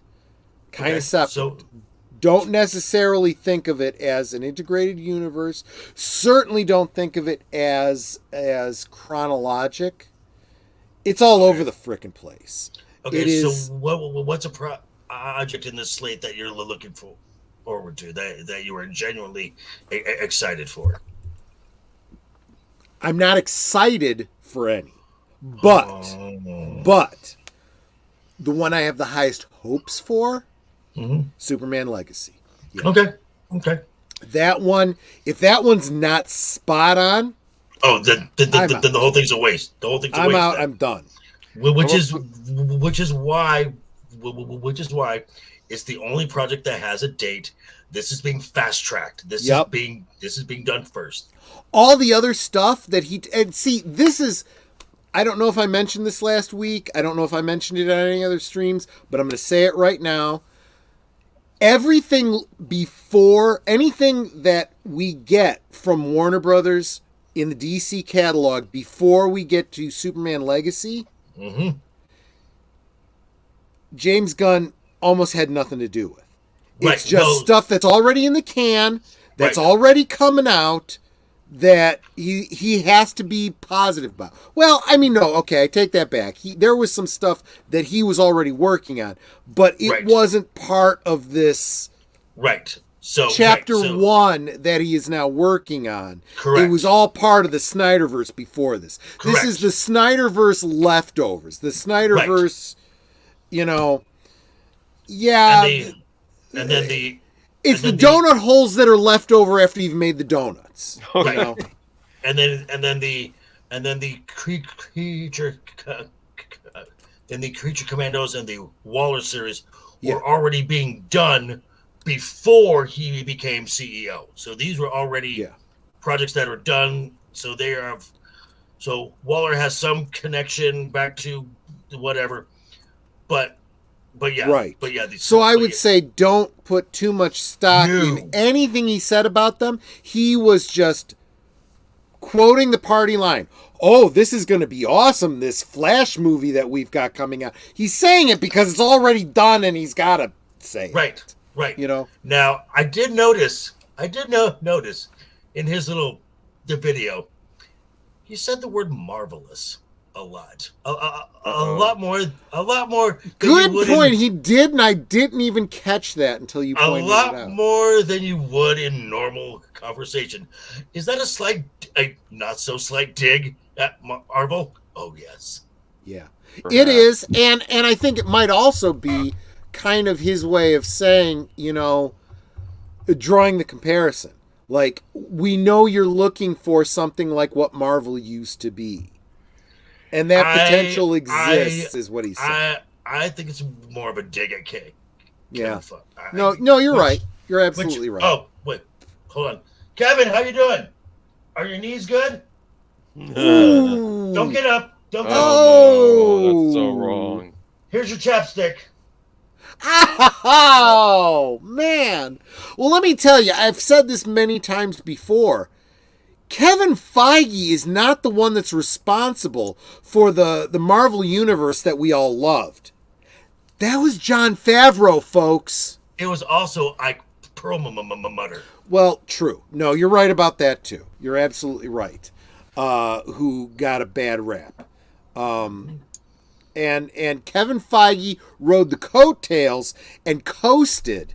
And then when he started doing his own thing, after 25th, he did a Dan and Dave thing like they did over on Game of Thrones. Can't keep it up on his own. Well, he decided to listen to Victoria Alonso. Now, because in 2015, that's when Kevin and Iger moved Ike out. Now they had already stopped.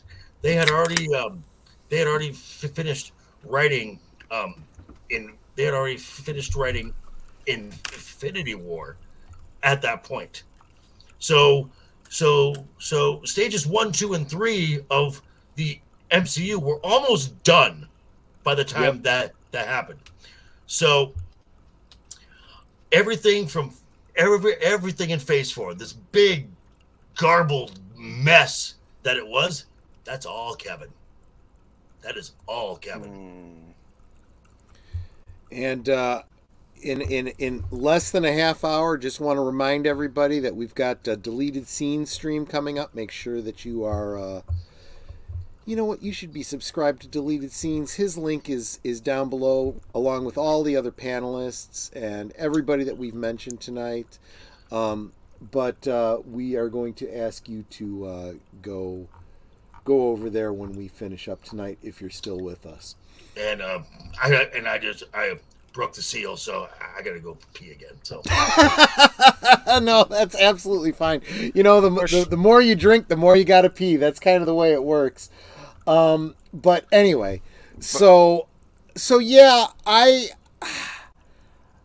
in some ways I'm feeling a little bit more positive about this DC slate than I was, if only because my initial gut instinct, my initial reaction to James Gunn's announcements was tepid at best. But now, after having seen WDW Pro's commentary on it and kind of the reveal of the rumor, we got to call it a rumor, even though, you know, he's got it on a good source, that this is posturing for a possible sale. They're trying not to commit to a long-term integrated, you know, detailed tapestry. They are trying to just say, hey, look what we got. It can work. We're worth investing in. Yeah, feeling a little bit better about that in its context, enough to be willing to be open to seeing what they actually do. But again, and anything that they've already got filmed that was in the Snyderverse, don't give a shit about. It's just being dumped. It's being dumped, and it exists. Whatever. It'll be Superman Legacy that I will judge Warner Brothers on going forward. What about lanterns? You're not interested in that? I'm not saying I'm not interested. I'm just saying that I'm taking Gunn at his word. He said Superman Legacy is where it all begins. So that's what I'm going to be looking at first. Now, I will also, with the Lanterns series, and again, I go back to script when he talks about when he mentions True Detective, and he said that's a concern of mine because he obviously script knows something that I don't know because I've never seen the show, but he said it was a very poorly written show that was really well acted. So, but see, my personal take on it is I wonder if, and this is something I've speculated on in the past, I wonder if he meant one thing and said another. Maybe he misunderstands what True Detective is. Maybe. But look at it this way. What if he had said instead of that, what if he had said instead something like a buddy cop film or a buddy cop Lethal series. Weapon, like a lethal weapon. Yeah, I'd be a lot because that's something that I have a reference point to. Now, I will say that the genius part of this is using Jon Stewart because for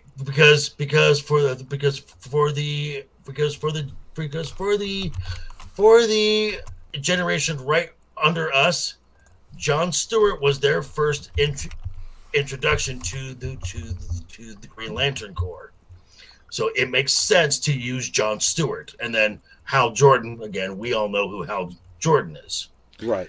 You know, you're saying buddy cop movie, and I'm thinking of Rush Hour, and I'm imagining Chris Tucker as Jon Stewart saying, "Do you understand the words that are coming out of my mouth?" I'm just like, Right.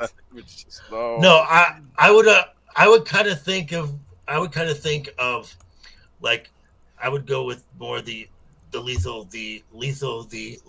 weapon, right? The weapon where Jon Stewart is Riggs. No, is Murtaugh. as yeah, the Murtaugh, and Hal Jordan is Riggs.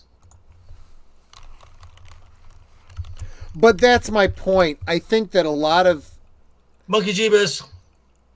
Oh, hey, Monkey Jeebus. I feel like definitely that Green Lantern film missed the boat on this. And understanding that the Green Lantern Corps is really these galactic police force, right? You know. So if you think of it that way, and that's what you're going for, I can understand that. And if that's what James Gunn meant by True Detective, okay. Well, the problem with the first Green Lantern film was you cast Ryan Reynolds as Hal Jordan. No, he's more Kyle Rayner than he is Hal Jordan. Yeah, that was. I don't want to say poorly cast because I really like Ryan Reynolds, but Ryan Reynolds was playing around.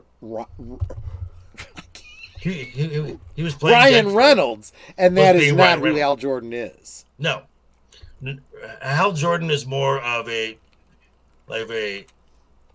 Nathan Fillion type. Yeah. No, absolutely right. Just real quick, I just dropped a link to Netter's new video. She's got a series going about our bathroom renovation that she's doing. Please go check it out. Give it a like. Encourage Netter because, let's face it, there would be no Last Call. There'd probably be no Troy if it weren't for Netter. So no Troy. No Troy. Yeah. So thanks, Netter. Make sure that you go and encourage. Thank you, Puddin'. Your contributions are wonderful. Absolutely. And I only need 6 more subs to hit 200. And once I hit 200, I will have a special drawing to say thank you. Cool. Yay! I am 26 away from 400. Absolutely. Make sure that you are subscribed to all these panelists, everybody that makes this channel happen. So subscribe or I'll find you. There you go. They are linked below. Make sure that you are subscribed. And of course,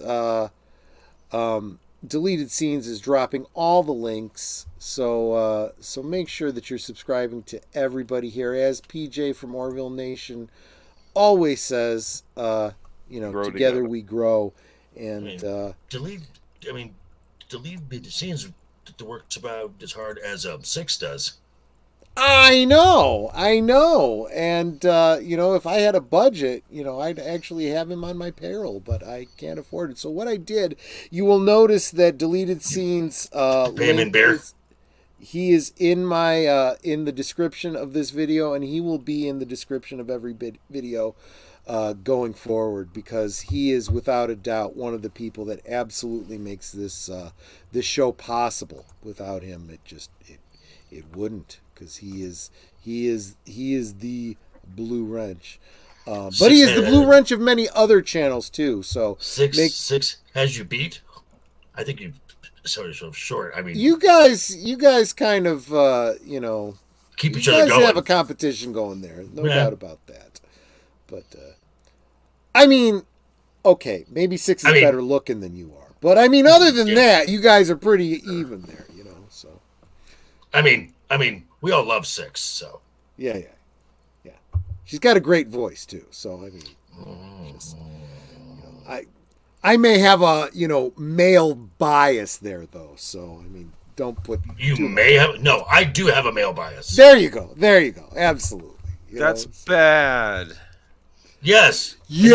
Toxic masculinity. Let me tell you. Have you met me? Come on now. Yeah. But,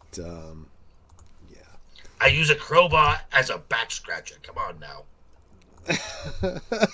Well, I mean, once you've killed a robin with it, what else are you going to do with it, right?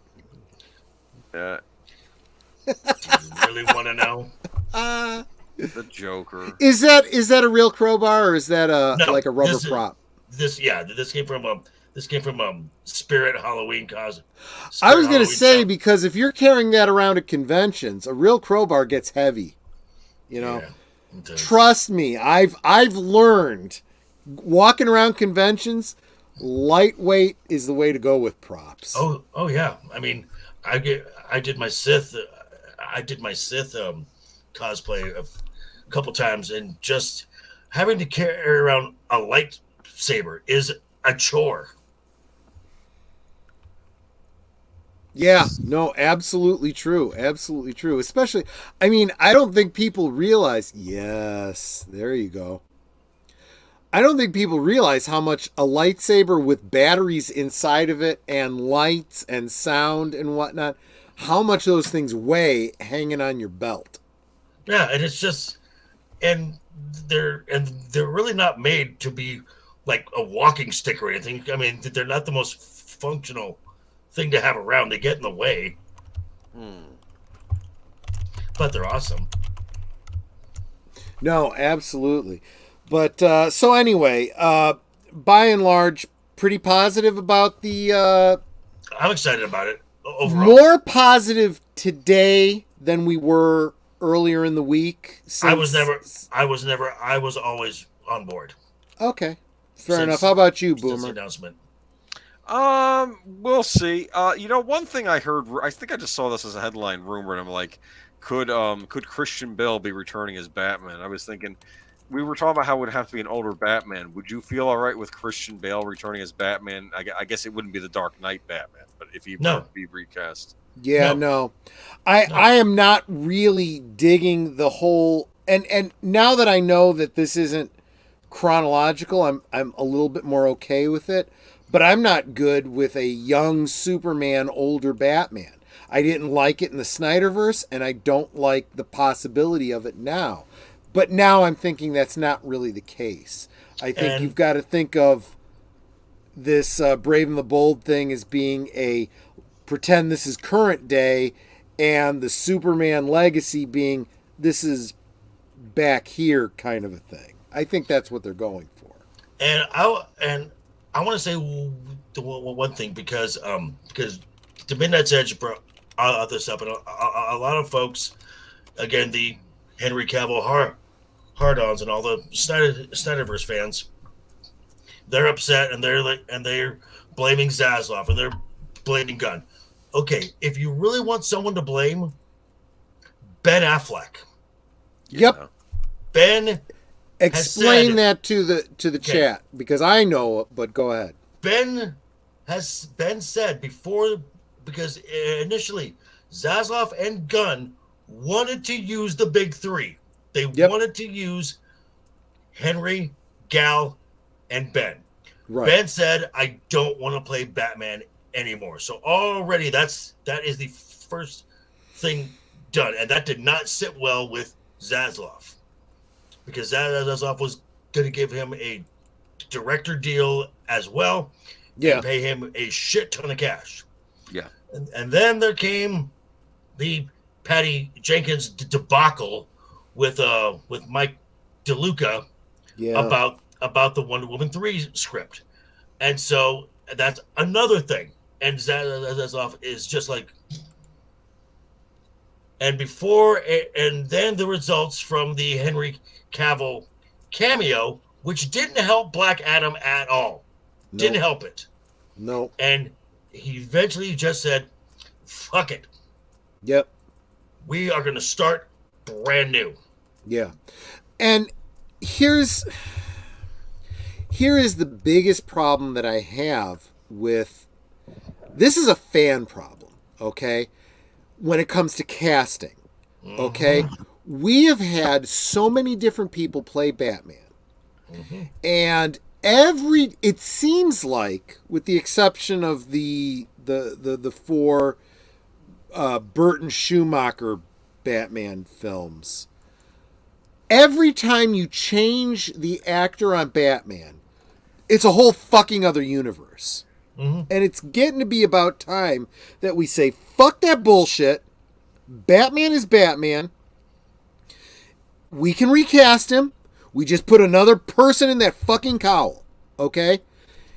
And at this point, if you wanted to bring back the Burton Batman, if you wanted to bring back the Nolan Batman, if you wanted to bring back sparkly bats, it doesn't have to be those fucking actors. Okay? You use the same costume, and everybody knows, oh, that's the same Batman, just played by a different actor. I understand. Keep going with it. They could do that shit. Well, because they did. So if that's what Boomer meant about bringing back the Dark Knight Batman, okay, fine. Doesn't have to be Christopher Nolan. Just bring back that costume. We get the idea. It's still that same Batman. We're good. And we team him up with Superman and Wonder Woman, and yes, we're good. Nolan has a problem with it. Fuck you. Batman isn't yours. Oh, okay. Well, just saying. They've already done that once because they did that. They went from Val Kilmer to George Clooney. Right. We've already established that. You know, it's about time that. And see, I think it's the costume. The costume is what keys in the audience. This is that same Batman, right? Because we kind of saw that with Batman Forever. We saw it with Batman and Robin. You start with the same costume, you change to a different costume. That's okay. We get the idea. It's the same Batman all along, just played by different actors. Actually, just go. Actually, it's actually all four of those Batmans are connected because it's the same Alfred. Good point. Excellent point. Same Excellent Commissioner point. Gordon, too. Yep. Was it? Yep. Yeah. Same Commissioner Gordon for all those movies, yeah. Was the commission later films? No, Commissioner Gordon from, Batman 89 through Batman and Robin. Yep. Was he in Batman and Robin? I missed that. Yes, he got thrown into I've only seen that movie like ice twice. cream. He got dunked in ice cream in the scene. Like melted ice cream falls in there. In Ah, an ice cream factory.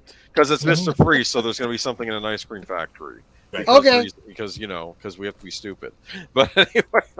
But yeah, it's the same Gordon and the same Alfred. Okay. Good point. But yeah, But you have to be able to recast these characters. It needs to be, if you get so stuck on this is the same Batman, and then this actor isn't going to be with us, so now we have to reboot every fucking time. No, that destroys your franchise. I will say this though, I am happy that we're gonna get a Batman film where we don't see the Waynes getting killed. It's about time. Well, yeah, it's don't not need out yet. It'll Yeah. start out. That'll be the big preamble. There'll be a long scene of leaving the theater. In a before way, the though, credits. I don't really have a problem with it if they throw it in as a flashback, because that's been done so many times in the comics. It's been done so many times in movies. Now, You know, the movie on the marquee that the Waynes are walking out of. What's the movie? should be Zorro. Should be the Mask of Zorro at this point, because that was the Mask of Antonio Zorro. Banderas movie. Was the Mark of Zorro in the original, but making the mask now, since the mask Now, is more recent. But in Batman v Superman, what was the movie on the marquee? Oh, I don't remember. I don't. Excalibur. I was gonna say I didn't see it. Yeah, Excalibur. Mm-hmm. that's stupid. Why you don't take your kid to see Excalibur?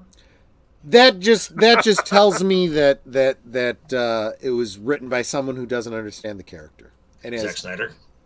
has no care for the lore.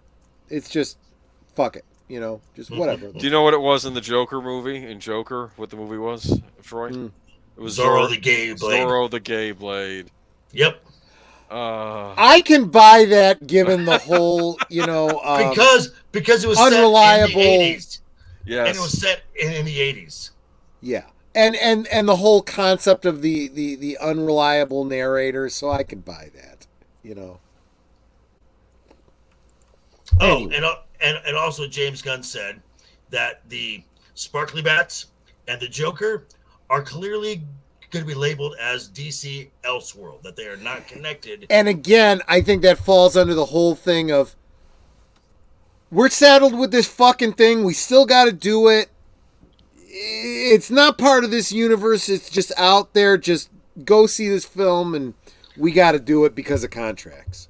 And the best thing I heard was actually something I didn't hear.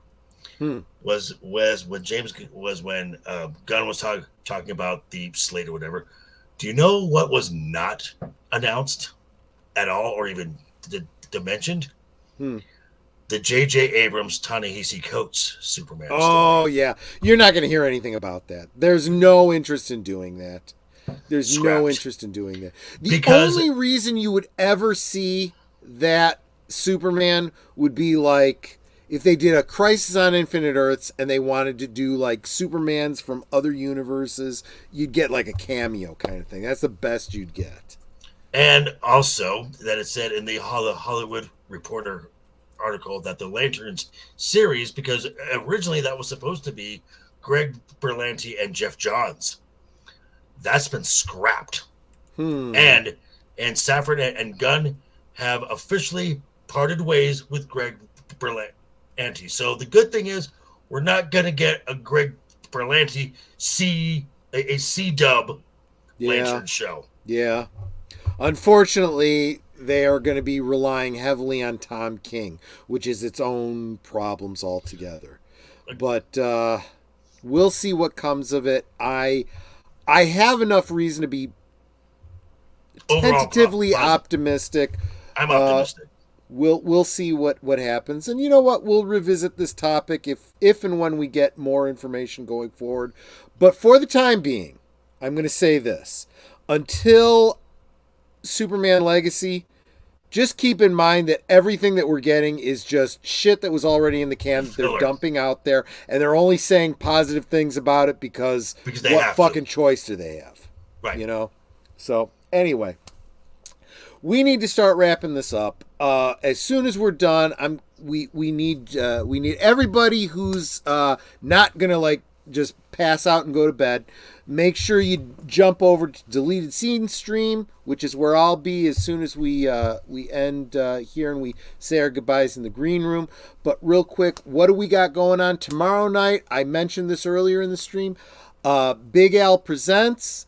Netter and I will be on with him as we do a watch party of Buck Rogers in the 25th Century, Gil Gerard, and Aaron Gray. I will be hosting it on Cosme. The link will be in the chat. Come watch it with us.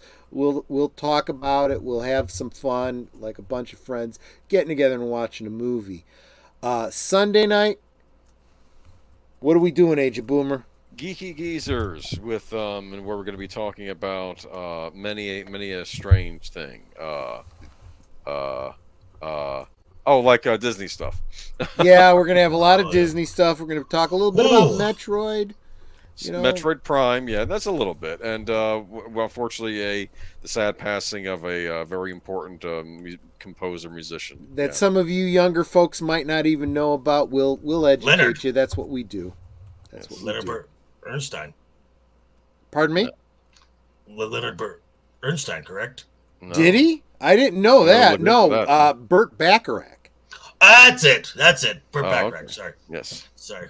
Got the name. Yeah, I mean, a lot of songs that you all know and don't even realize that was Burt Bacharach, who he is. Yeah, we'll educate you. So that's Sunday. What do you have coming up in the coming week, Joker Voice? I've got my three regular videos. Monday, tomorrow. Tomorrow is going to be a video work day for me because I initially had all my stories for last week's News Now, which is my Monday video. But ever since the earnings report came out, that's just so much more. I'm like, I know.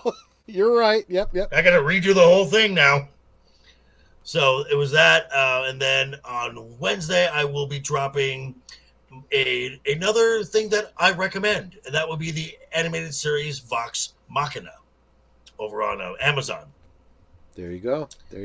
And then Friday, what do I have my notes for Friday? Oh, for Friday, I'm actually going to give a shout out to a series that was done by another great YouTuber. We have mentioned him here. That will be the Critical Drinker.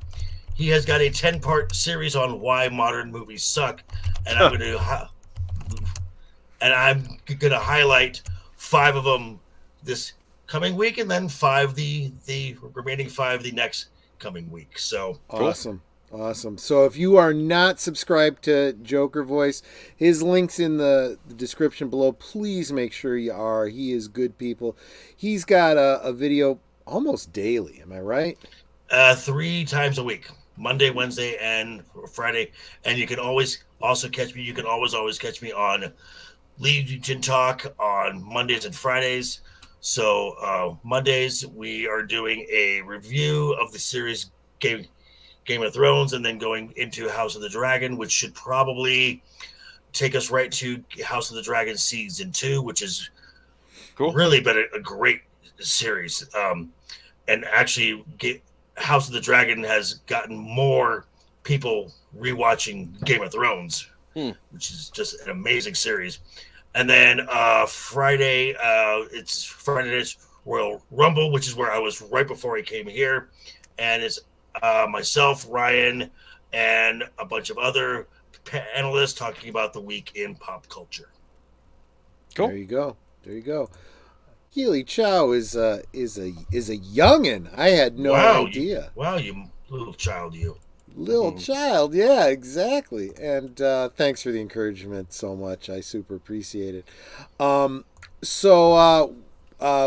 Do we have anything from the Birdman on Monday and Wednesday, Aged Boomer? No, but we do, not this week, not to my knowledge, but we are going to have a discussion with Mr. Matchstick about Spectacular Spider-Man Season 2. That's right. On Tuesday over on Mr. Matchstick's channel. On Valentine's Day. Absolutely. But Wednesday, okay, so no Birdman on Wednesday, but I will be on Wednesday over on Pacific 414's channel, where we'll be talking about our individual collections, toys, and so forth. Cool. So I know a lot of people have asked about that on this channel, and so if you wanna see some of my cool stuff, come check us out on Pacific 414 on Wednesday. that brings us around to next Friday. And I don't have a guest lined up for next week. So I'm going to have to look and see what I'm doing. I may also have to play it by ear and see what happens. Yes, toy collections, Tim. Well, I mean, toy collections and, stuff adjacent to that, absolutely. Just, I'm just going to toss a name out there who is a great guest to have. You could reach out to, say, Mags.